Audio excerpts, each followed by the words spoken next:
ओम श्री गुरुदेवाय नमः। श्री गुरु 2 चैनल को आपण समस्त को स्वागत। श्री गुरु 2 चैनल तरफ आपण मान को समस्त को स्वागत। श्री गुरु सब बेले कहुच्छी गुरु कौन? गुरु होचनी गुरे गुणातीत, रुरे रूपातीत। जे त्रिगुणार अतीत अच्छा समस्त रूप ठार अतीत अच्छा जहाँ कि परमात्मा बा एक ब्रह्म अविनाशी बोली कह जाए। मुख निसृत वाणी हूँ गीता, श्रीमद् भगवद गीता। ना एथिरे कौन सी पारंपरिक ना भेदभाव, यह समस्त ये संसार रे सी सब बेले बुझाऊँच मुझे सनातन। पिंपुड़ी भितर मु सनातन, हाथी भितर मु सनातन, सचराचर जल स्थल आकाश जिते सब पशु पक्षी देखुच, जिते कीट पतंग वृक्षलता जहाँ देखुच, समस्त भितर जो अदृश्य माया शक्ति मुझे से सनातन अविनाशी। भगवान कहते मोरी अंश ही सबुठार पूर्ण हो रही अच्छे। जमती समुद्र जल बही आसी, जल मेघ आका बादल रूपे आसी धार धार हो छिद्र रूपे बहे पृथ्वी उपर बर्षि जाए, ठीक से मोरी अंश ये सचराचर जेते जीव जगत उपरे वृक्ष पशु पक्षी कीट पतंग मानव जेते सब अच्छा से समस्त प्रकार ही विभिन्न प्रकार रे विवेचद होती सब मोरी अंश।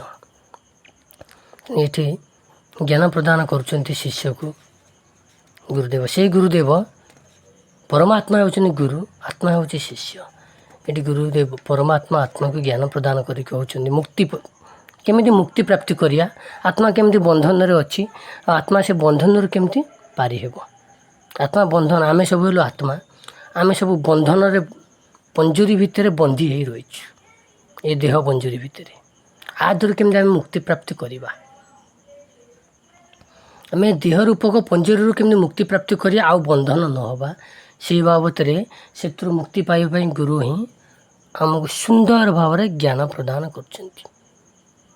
शरीर गोटे पंजुरी, आम आ भीतर मुक्ति प्राप्ति करिया। आम इंद्रिय मानक अधीन रही प्रकृति मानक अधीन रही आम पराधीन रही आम कमी स्वाधीन हवा।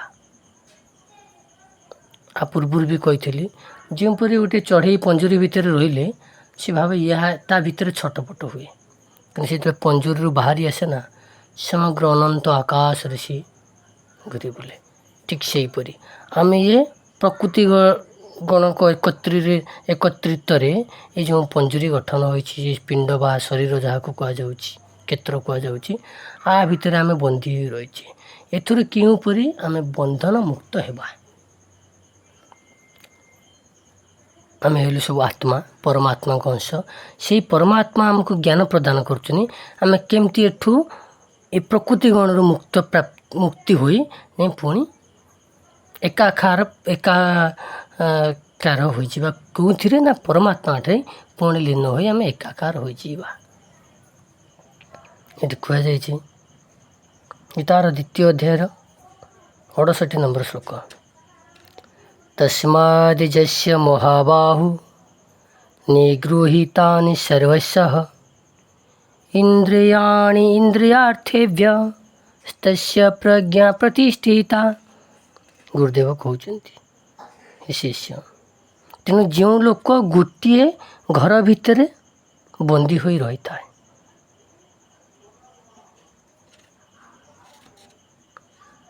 घर कहले आमर शरीर, जो व्यक्ति आमे माने सब शरीर भितर बंदी हो रही अच्छु,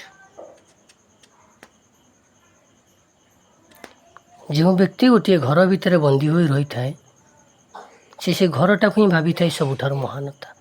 आ बाहर आ कि ना कि जी घर बाहर को चली आसी बाहर की से देखे पृथ्वी केते विशाल अनंत कुआड़े कुआड़े व्यापी तार विशेष शेष पाए नहीं।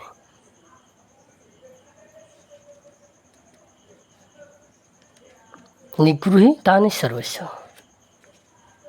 ତେଣୁ କହୁଛନ୍ତି ହେ ମହାବାବୁ, ତୁମେ ଗୋଟିଏ ଶରୀର ହେଉଛି ଗୋଟିଏ ଘର ସଦୃଶ ବା ପ୍ରକୃତି ଗଣକୁ ଏକତ୍ରିତ କରାଯାଇ ଗଠନ କରାଯାଇଛି। ତା ଭିତରେ ଯେଉଁ ଆତ୍ମା ବନ୍ଦୀ ହୋଇ ରହିଛି ସେ ସେଇଆକୁ ହିଁ ଶ୍ରେଷ୍ଠ ଭାବି ନେଉଛି। କିନ୍ତୁ ସେ ଯଦି ପ୍ରକୃତି ଗଣଙ୍କ ଠାରୁ ମୁକ୍ତି ପାଇବ,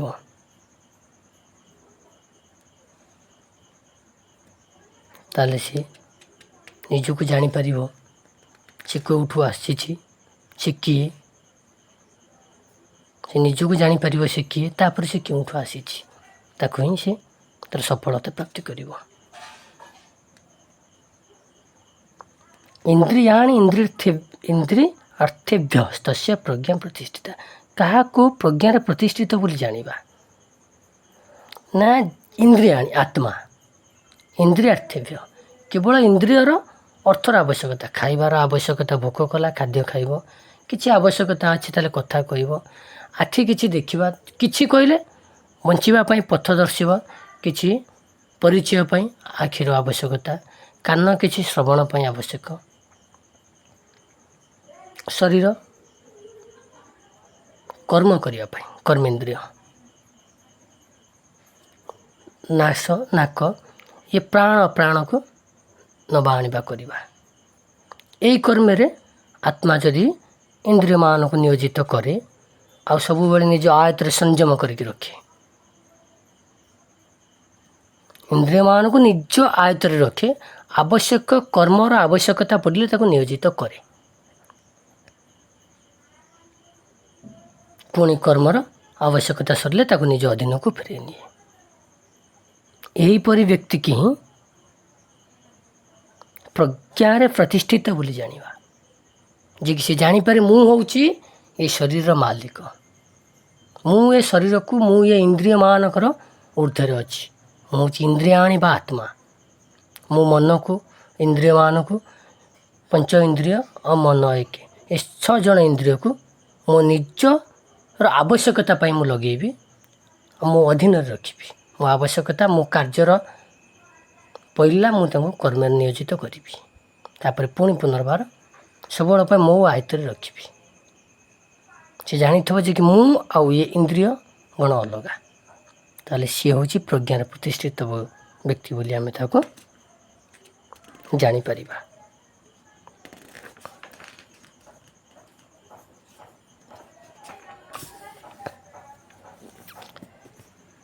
ଅଣସ୍ତରୀ ନମ୍ବର ଶ୍ଲୋକ।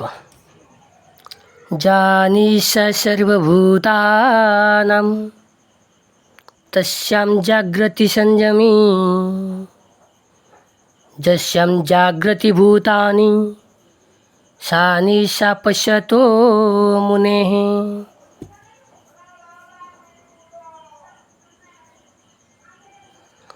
ଯେଉଁ ବ୍ୟକ୍ତି ରାତ୍ରିରେ ନିଦରେ ସମସ୍ତ ଭୂତମାନଙ୍କୁ ଜାଗ୍ରତ ରଖିଥାଏ, ଜାଗ୍ରତ ସମୟରେ ଇନ୍ଦ୍ରିୟମାନଙ୍କୁ ସଂଯମରେ ରଖିଥାଏ, ବା ଯେଉଁ ବ୍ୟକ୍ତି ଦିନ ଆଉ ରାତିରେ ତାର ସବୁ ସମୟକୁ ସମାନ ଦେଖି, ଯେଉଁ ବ୍ୟକ୍ତି ଦିନ ଆଉ ରାତି ସବୁ ସମୟକୁ ସମାନ ଦେଖେ, ବ୍ୟକ୍ତି କହିଲେ କିଏ? ନା ଆତ୍ମା।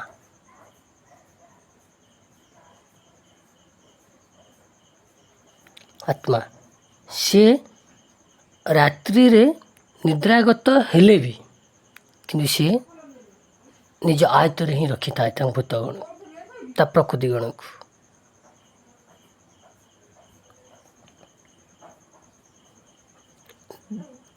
ଦିନ ଆଉ ରାତିକୁ ସମାନ ଯିଏ ଦେଖେ, ତାର ଇନ୍ଦ୍ରିୟ ଗଣକୁ ସଂଯମରେ ବା ନିଜ ଆୟତ୍ତରେ ରଖି ସ୍ଥିର ରହେ,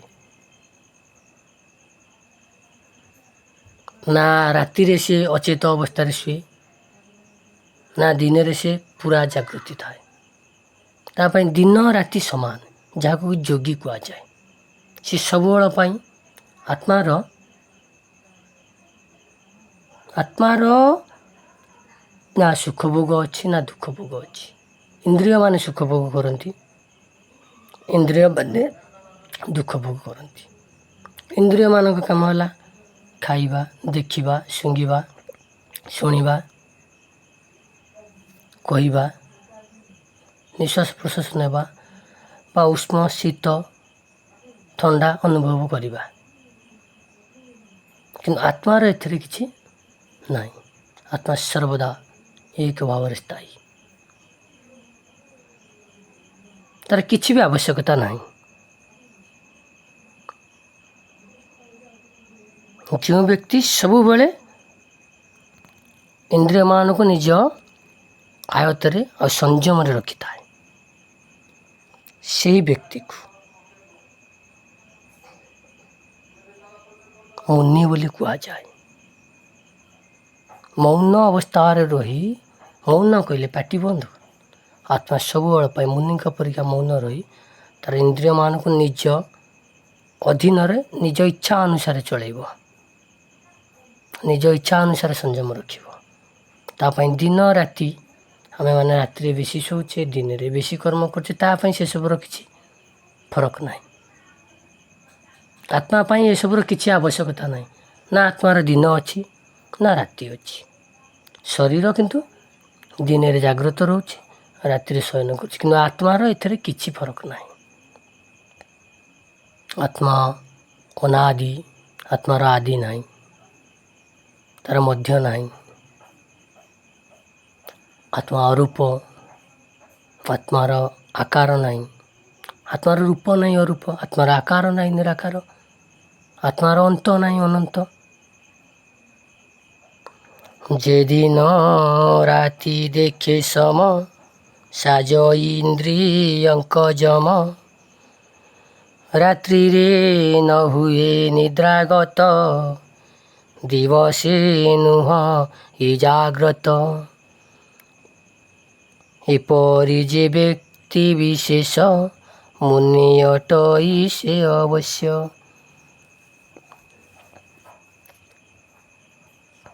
ଏବେ 70 ନମ୍ବର ଶ୍ଲୋକ।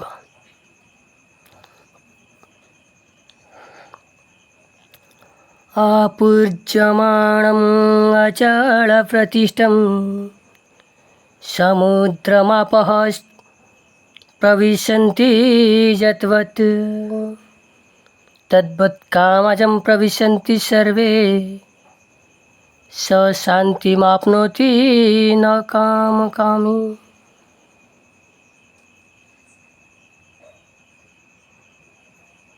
ଗୁରୁଦେବ କହୁଛନ୍ତି ଶିଷ୍ୟକୁ,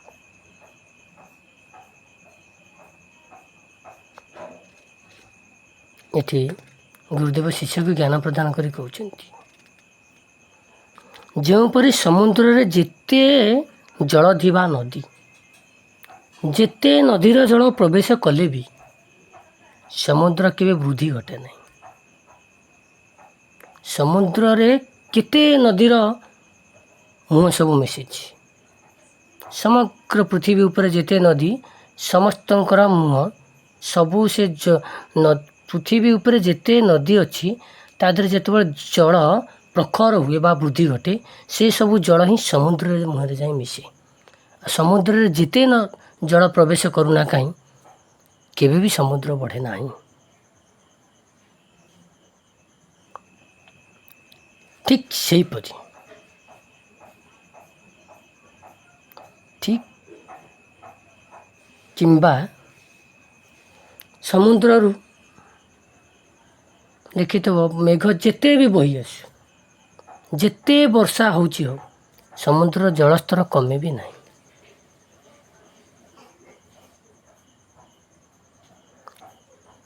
ଆମର ଶରୀର ଆମର ଶରୀର ଧାରଣ କଲେ ଶିଶୁଟିଏ ହେଉଛି, ଜନ୍ମ ମା ଗର୍ଭରେ ରହୁଛି, ତାପରେ ଜନ୍ମ ହେଉଛି ଶିଶୁ, ତାପରେ ବାଳକ, ବଢ଼ି ବଢ଼ି ଯୁବା, ତାପରେ ଯୌବନ, ତାପରେ ଆସୁଛି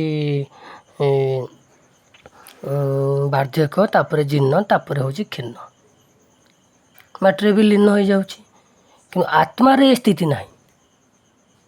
ଶରୀର ବଢ଼ିଲେ ଆତ୍ମା ବଢ଼ିବାର ନାହିଁ, କି ଶରୀର ଧୀରେ ଧୀରେ ଯେଉଁ ଜୀର୍ଣ୍ଣ ଅବସ୍ଥାକୁ ବୃଦ୍ଧା ଅବସ୍ଥା, ଜୀର୍ଣ୍ଣ ଅବସ୍ଥା, ତାପରେ କ୍ଷୀର୍ଣ୍ଣ ବା ମାଟିରେ ଲୀନ ହୋଇଯାଉଛି, ସେଥିରେ ଆତ୍ମାର କିଛି ବି ନା। ଶରୀର ବଢ଼ିଲେ ଛୁଆଟିଏ ହେଉଛି, ମାସକର, ତାପରେ ବର୍ଷକର, ତାପରେ 10 ବର୍ଷର, ଏମିତି ବଢ଼ୁଛି। ଆତ୍ମା ସେମିତି ବଢ଼େ ନାହିଁ, ଆତ୍ମା ଏକ ଭାବରେ ଥାଏ। ଯେଉଁପରି ଶରୀର ଯୁବା ଅବସ୍ଥା ପରେ ପୁଣି ଆସିଯାଉଛି ଧୀରେ, ବୃଦ୍ଧା ଅବସ୍ଥା, ପୁଣି ଜୀର୍ଣ୍ଣ ଅବସ୍ଥା, ପୁଣି ଆସୁଛି କ୍ଷୀର୍ଣ୍ଣ ଅବସ୍ଥା, ବା କ୍ଷୀର୍ଣ୍ଣ କହିଲେ କ୍ଷୟ ହୋଇଯାଉଛି।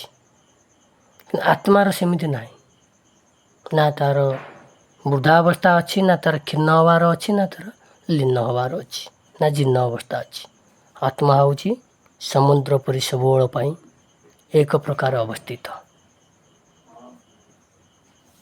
ସବୁବେଳେ ସେ ଏକ ଭାବରେ ଅବସ୍ଥିତ, ତା'ର କୌଣସି ଭେଦ ନାହିଁ, କେବଳ ଶରୀରର ଅଛି। ତେଣୁ ଆମେ ଯେଉଁପରି ସମୁଦ୍ରରେ ଯେତେ ଜଳର ଆସି ପ୍ରବେଶ ହେଲେ ସମୁଦ୍ରର କୌଣସି ବୃଦ୍ଧି ଘଟେ ନାହିଁ, କି ଯେତେ ଜଳ ମେଘ ହୋଇ ବର୍ଷି ଆସିଲେ ବି ତା'ର କୌଣସି କମିବାର ବି ନାହିଁ। ଠିକ୍ ସେହିପରି ଯେତେ କାମନା ଆମ ଭିତରେ ପ୍ରବେଶ କଲେ ବି ଆମେ କୌଣସିଥିରେ ବିଚଳିତ ହେବାର ନାହିଁ, କାରଣ ଏ ଶରୀର ସୃଷ୍ଟି ଅଛି, ସ୍ଥିତି ଅଛି, ବିନାଶ ଅଛି, କିନ୍ତୁ ମୋର ସୃଷ୍ଟି ନାହିଁ, କି ମଧ୍ୟ ନାହିଁ, କି ଅନ୍ତ ନାହିଁ। ମୁଁ ଅନାଦି, ମୋର ଆଦି ନାହିଁ, ମୁଁ ଅନାଦି। ଗୁରୁଦେବ କହୁଛନ୍ତି, ହେ ଶିଷ୍ୟ, ତୁ ଅନାଦି, ତୋର ଆଦି ନାହିଁ। ଯେହେତୁ ତୋର ଆଦି ନାହିଁ, ତୋର ଅନ୍ତ ଆସିବ କେଉଁଠୁ? ତୁ ଅନନ୍ତ।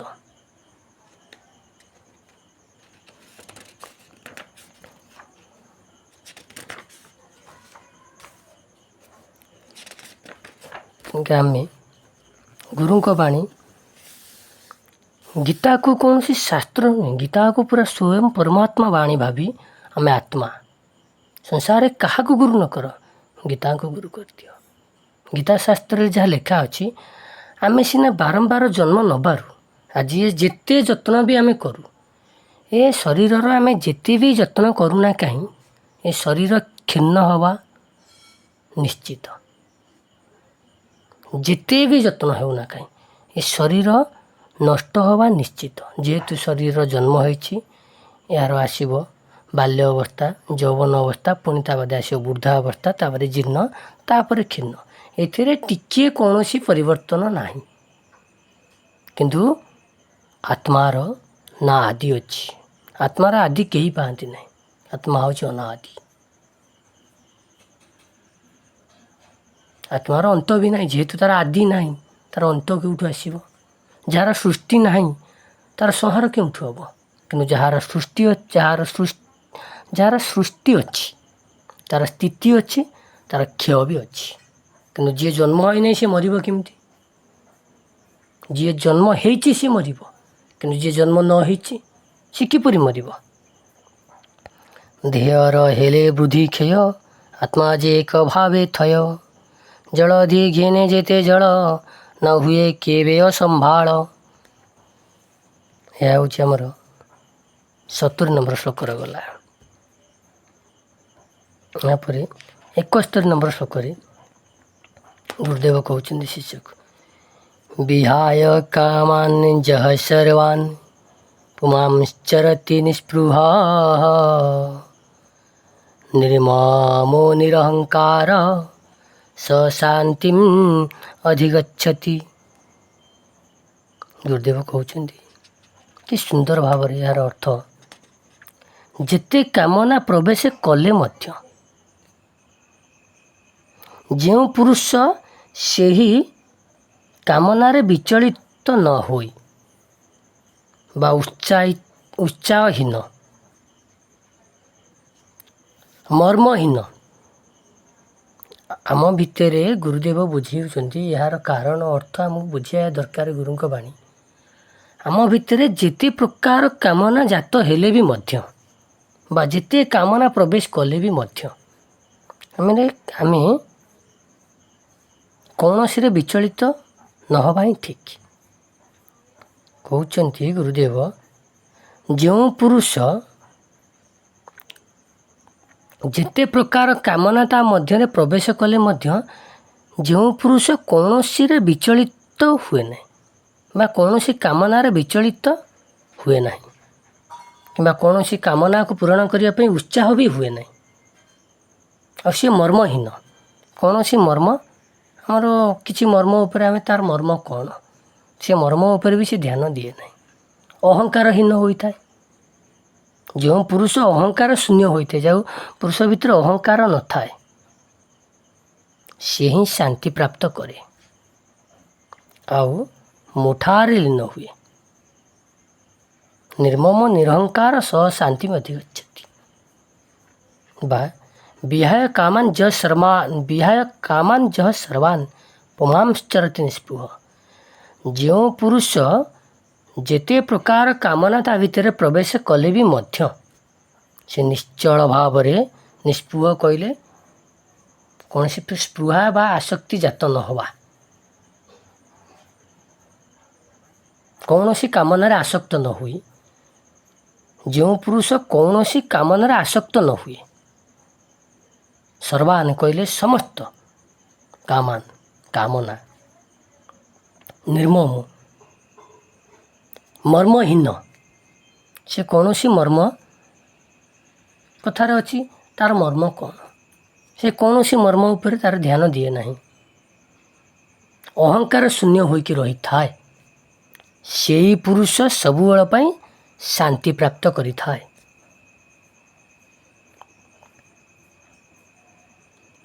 जी शांति प्राप्त कला से अधिगच्छति शांति अधिगच्छति से शांति प्राप्त कर मोठार लीन होता है। गुरुदेव कहते जो पुरुष सबुबेले कामना शून्य हुई जिते प्रकार कामना आसिले मध्य से सेतुरु आसक्तिहीन हुई निर्मम मर्महीन होई अहंकार शून्य होई शांति प्राप्त करे आ मोठारे सी अधिष्ठान करे। जेते कामना हेले जात जो पुरुष रुहे स्थित सर्वदा रहे मर्महीन निरहंकार शांतपूर्ण एपरी जे मोते चिंतई से मोठारे अवस्थित होई।